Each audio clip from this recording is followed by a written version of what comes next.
Հուլիսի 23-ին Սևանի Վլադիմիր Կարապետյանի անվան թիվ 3 հիմնական դպրոցում տեղի ունեցավ դպրոցի 1000 աշակերտի համար նախատեսվող նոր եռահարկ շենքի կառուցման նպատակով նախագծի տեղակայման, շրջակա միջավայրի վրա ազդեցության գնահատման եւ փորձաքննության հանրային առաջին լսումը։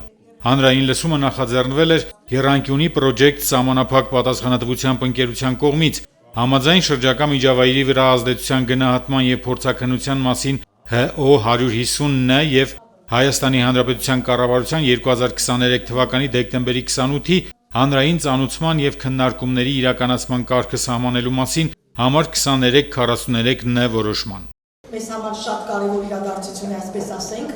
որովհետև տարիներ շարունակ մենք սպասել ենք, որ Սևանի Վլադիմիր Կարապետյանի անվան թիվ 3 հիմնական դպրոցը պիտի հիմնանորոգվի, մենք այդպես ենք մտածել։ Հետո հիմնանորոգումը մեր արդեն շատերի մտապատկերում դարձել է դպրոցի կառուցում, իսկ այսօր արդեն մեր հանրային առաջին լսումն է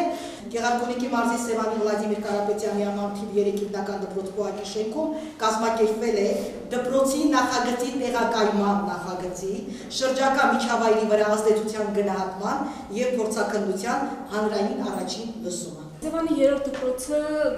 նախատեսվում է 1000 աշակերտի համար, 1000 տեղանոց դպրոցը նոր նախագծով, ինչպես քիչ առաջ ասացին, ոչ թե կատարվելու է վերանորոգման աշխատանքներ կամ վերակառուցման աշխատանքներ, այլ մեկ այլ դպրոցի կառուցումը է այստեղ լինելով, մենք դրա տեղակայման աշխատանքներ ենք կատարում։ Հանրային լսմանը ներկային համայնքային եւ մարզային իշխանությունների ներկայացուցիչներ, դպրոցի տնօրինությունը, աշխատակիցները, ինչպես նաեւ Սևանի շահագրգիռ հանրության ներկայացուցիչներ, Եռանկյունի Project սահմանափակ պատասխանատվությամբ ընկերության ներկայացուցիչները պատասխանեցին նախագծի հետ կապված բոլոր հարցերին։ Դպրոցի նոր շենքի կառուցման համար առաջիկայում նախատեսվում է անցկացնել մի քանի հանրային լսումներ եւս։ Սուրեն Բարսեղյան, Գնել Հովհաննիսյան, Գեղամահոր։